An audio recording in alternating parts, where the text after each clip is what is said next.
it's very important in the United States to have parenting programs and to have parents involved in the education of the child. And many parents come to the PTA, the Parent Teacher Association, and it's to watch their child perform.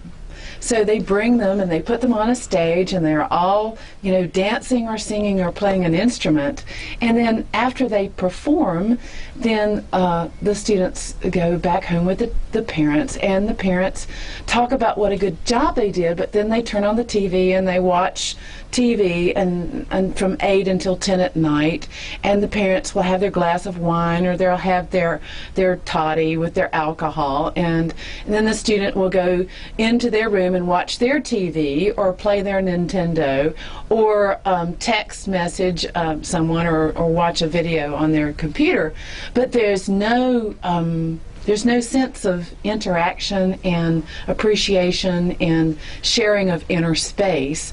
I hate to be saying these things that are constantly going on in the West, because it sounds like it's a bad situation and that it's certainly in somewhat of a crisis, but this is really what's happening. There's no interaction, there's no sense of connection between the parent and the child. It's all the child going into their room and the parent doing their own thing, and never the two coming together, except for perhaps the parent observing the child on the stage. So what's happening in the Gurukul? Yeah, it's again very different, where we have in 4 years we have never conducted parenting workshops, never. And it's so amazing. We did a survey on what is the most big problem the parents are facing in the Gurukul here, and we found out brushing the teeth was the most biggest problem. And we were like, wow, we'll work on that. But what I'm saying is, the main thing is the kids are having so much fun and so much of love here, they just go home and overflow that. Like, for example, there was a parent from work, and she was like in full of tension and stressed out, and she just wanted to just lie down and just go wash her face. And while washing her face, the kid, 6-year-old, and he's saying, "Mama, take love and wash your face and see how you feel." The mom like, "What happened now?" And what is the kid of 6-year-old telling mom what we can do to just switch? And she was so happy. The other day she came running to the school and she said, "You know what my kid said? Usually he's angry, and this is what, and within a month of in your school, he's just talking about overflowing love." And where did it come from? What do you teach? We said we are teaching only about love, but washing the face with love is just his spontaneous answer. Once you open the box and they want to overflow, the kid has such his joy. They want to just love and be so caring and giving and all that. So once you open the dimension of the kid, they see a positive output from the parent, so they want to do more. We had a kid of ADHD, and he's about 12 years, and this happened within 3 months of his stay in Parent Choice. He has never, whatever given to him, he'll just take it and eat it. And he has no idea of the parents need to have it and all that. And this kid, when there was a 2 cup of drink, chocolate milk, and he just said, "One is for me, one should be for you, why don't you take it?" And mom was so amazed, which has not happened in 12 years of his life, because there was absolutely no idea given to him. This is the first time he's getting an idea that he can share the love. So once the kids are given the dimension that they can share, and they experience with their parents, they are like so different. We had 2 parents coming and telling us they stopped abusing the kids, because the kids went home when the parents were abusing. They just sat and listened to the parent and said, "Daddy, instead of getting so upset and spoiling your inner space, you could have just told me how to do it, and I will just follow it." And immediately the father went back and said, "What? Usually the kid's supposed to cry, throw tantrum and say, 'No, I won't do it.' But what is happening to my child?" And she's so beautiful and waiting for the daddy to cool down and slowly telling the daddy what he should do. In that sense, the father came running and told us, "We will never shout or hit our kid." So what is happening? Actually, we are sowing the seed in the children and taking care of the parents. So again, the children are taking care of the teachers, they are taking care of the parents themselves. And one of the parents was struggling with their office work. This was a very beautiful one thing. So this person was struggling with all the office work, and he was trying to get, and he was telling his wife, I have to finish all these accounts and give it tomorrow, but nothing is tallying and all these things. So the kid says, okay daddy, you can just close your eyes, just visualize the numbers are tallying, and you will see it tally, daddy. And this is about a 5-year-old kid. And if a 5-year-old kid can understand about visualization and where to use it, the adults can just pick it up and understand there is a different dimension which we need to live in. Our whole dimension where we are living is the wrong thing. So the kids are the best teachers, and they go and adapt and modify the parents themselves, and that comes back as a peaceful family back to the school, and they are more happy kids, more happy parents and more happy kids. Problem solved. So you talk about a problem solved, and in the United States, where we have the public school system, the solution seems to never come about because the parent has a problem with the child, and the way that the problem is presented is on the problem level and never on the solution level. So it's a constant warfare, or a dominance, a war to see who is more powerful, who can out yell the other one, or who can out control the other one, and even to the point of becoming passive aggressive, so that the child deliberately doesn't do what the parent wants them to do.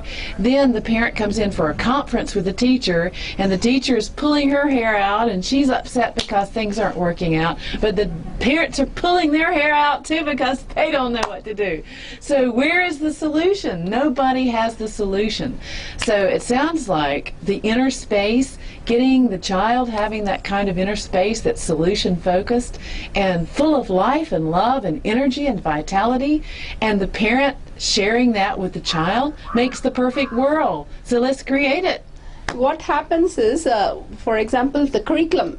See, the curriculum is designed by Swami in such a way that it's so creative oriented, how much we can make the kids more explore.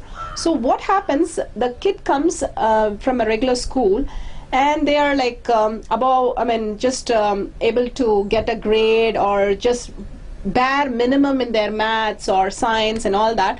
So the parents are so upset, why my child is left behind, why it is like that, and they are so upset, and they push the kid into forcing them to go to tuition or some person and learn all these things, or they come and shout at the kids because they have to spend extra time with the kid, which is kid doesn't know how to do it, nor the parent know how to teach. So what happens? A mess, chaos there. So what we do is, we do a right brain education where it is more of a creative learning. So it's all through visualization and through nice songs, dance, music, theater, art, different dimension that we can bring, games. So what happens is, doing through all this, we give the message to the subconscious. Again, we don't teach the mind. If you try to teach them to rote learn something, you can only hold it for some time. But if you can visualize, it goes to your permanent storage. And we have the quantum memory techniques where we need to learn things in a particular days. And if you follow those days, it just goes to your permanent memory, and the whole thing is solved. And the problem we are facing, another problem is, for example, math, we give them a solid foundation. Swami says the first few years is a knowledge time.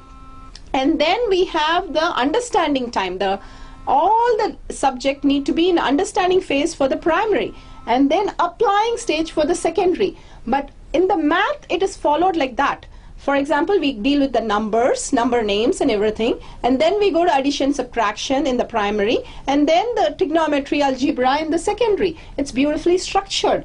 But what about science? What about social? What about history? Everything is chaotic. So we have taken all the curriculum and placed it in Swami's, what he has told us, so that it has come in a beautiful package that they'll have more time to work with each concept for many years. The whole of primary, 6 years is spent on understanding the whole concept as a big picture. what they do in a school is they give a small picture and ask us to learn. And it's so difficult to learn that small thing, and because we are being born and brought up to look at big picture of everything. So we start from the bigger picture, what is physics, and then go into different dimension of physics and attach it where it should be attached. So for example, they learn the whole thing as a whole every year and making it more and more complicated so that they understand the whole thing. And it's surprising, we had the parent come for a day in the school and he was so shocked. He said, in my school I used to sit and wait for the teachers to go out. Here the kids are waiting for the teachers to tell more things. What is happening here? And we did a test for the kids, that we did a science Olympiad test is famous in India. So we did a test, a 3rd grade level test for the kindergarten kids. And they are coming with amazing results because they are participating, the attention is amazingly high, they are in complete settled awareness. A happy child is a smart child. So any kids come to our school will be a topper. Actually we said genius. Topper is only for a competitive school. Every kid is a genius. That's why Swami says enlightened genius, because everybody has the potential. If they could learn 250 ships of data for one person, they can just learn this 20-page book in a day. It's quite possible, but we have forgotten the science and we keep blaming the kids. They are not able to learn. The parent is upset, the kid is upset, the whole system is going for a toss. So fixing this curriculum has given a big relief that all my kids are actually better than any other school kid. So they are more happy with the kid, and also they're coming up with such a satisfaction and creativity and their performance back home every day. So the parents are so happy to see somebody coming with a positive thing to them. So there is absolutely, they say, oh, parent choice kid, they will be like this. So everything is falling into place because the curriculum, the foundation, the understanding has gone deep into what every piece of the puzzle. So when you talk about the different forms of intelligence with children, do you feel like you're focusing on more than one form of intelligence? Yes, see, normally we people are actually multidimensional, and we are good in one intelligence. One person will be an introvert, one person will be an extrovert, and it's perfectly fine how we are dealing with the understanding. So we give this knowledge, the tools, in the understanding of how the teacher can teach. See, one teacher is able to sing more and teach.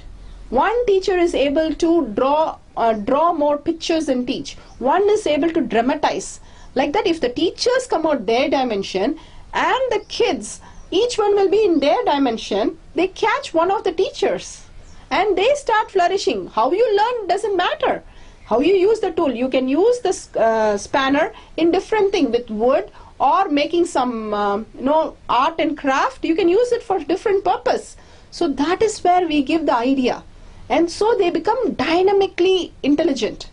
Otherwise they will be focused only on a written method, writing essays and doing a presentation and becoming a professional in a office or where they can do presentation, but creativity, they will be lost. So we're really talking about the student having social intelligence and emotional intelligence and academic intelligence, problem-solving intelligence, interrelationship intelligence, and goal setting, and of course living within an inner space that is peaceful and silent and fulfilled. Yeah, we call this different stages. We call this an IQ level. That is the basic level, how they score the marks. Then EQ level, where they just balance themselves. But we take them to a SQ level, where suppose a child is crying. Initially they learn how to cry, for some time, and then get back to their space and all that. But then in SQ we teach them how to understand so that you don't have to cry. If there is no problem, you don't have to cry. So we teach them an SQ component where we raise them that their inner space is not disturbed at all. Then we move them to the WQ level, holistic quotient, where they can be at ease with everything, that they will settle into a different dimension. Swami has been teaching us these things, the ESP, telekinesthetic, clairvoyance, mass storage, all these are possible for all of us, just like breathing, just like seeing, just like tasting. It's just the right brain way of senses. Right brain understands the senses as telekinesthetic, telepathy. But we have forgotten, we have no idea that they exist because nobody is teaching them. So we have a system where we have a right brain class, and kids enjoy that. They have to guess things. They have to just go and find things where they feel things. So these games make them understand there is a different dimension of them, and we are working towards that. Swami says all the indigo kids, here we are going to start an indigo school, the world's first indigo kid. Indigo kids live in this space. We just gone below. We just want to raise the other kids to the same level, that all of us will be an indigo kid. So telepathy is just a piece of cake, like breathing or seeing other person. It's just like that. So we have so much fun in that game. The kids wait for the class and they ask, we have an art dimension. Even in that we have dimensions again. We have an art, we have an yoga, we have a lot of things which we do as a brain yoga. So it relates to all this. So we raise them to a WQ level. And so at home they play these games and the parents are like, oh, what's my kid doing? And what the powers they have. So they are so excited. Swami says we have different things. Then Swamiji, of course, is in quantum quotient, where he can download anything from anywhere. See, the pineal gland is completely same thing as our eyes. It's made of rods and cones. So it's actually functioning, but by 8 years, it shuts down. It shuts down and start decay because the other hormones and chemicals are being fired. So the pituitary gland and thyroid gland, everything starts functioning. The pineal glands decay. So the whole dimension of WQ decays. The WQ of telekinesthetic, that is closing your eyes and seeing with your pineal gland, technically, the third eye, they call it. So those things are completely shut down. Swami says till 14 years, the Kundalini power, these telekinesthetic power should be alive. The pineal gland, as per our yoga, should be alive. The pituitary gland, if it starts secreting all these chemicals, then the whole concept is lost. And all the media, TV, television, any form of even email, Swami says, please don't show kids. If you show kids, then you're shutting down the pineal. You're shutting down the possibility that is already existing in these kids and saying, then why are they not functioning? This is the possibility which is available. The television, Swami calls it an idiot box, and we say in our school, if you're watching, if you're more idiot than an idiot box, you can watch it. So it's the kids never go near these boxes, and they completely understand, oh my God, this is like going to spoil my inner space and I'm going to be less smart, so I don't need this dimension. They clearly throw it out. We have the ingenious kids, and so many have given testimonials that the parents are seeing the kids are not watching anymore of the violent movies, because the subconscious mind records everything. And recording everything, it just spoils the whole inner space and it shuts down. So what we're doing, unfortunately, in the Western world is reinforcing shutting down the pineal gland, which is responsible for superpowers and the ability to intuit reality and to teleport and to do these amazing powers. We're shutting it down completely and deliberately by encouraging our children to watch TV 8 hours. What we're saying now is that parents and teachers and students are all basically practicing shutting their system down as opposed to awakening their system, and that we can choose whether we practice expanding our inner space and creating vital health and agelessness and creating superpowers within the physiology, or whether we close down the system and shut it down to a place of complete annihilation and disease and disharmony. So the decision is ours. What do we want to do with our society, with our children, with our consciousness?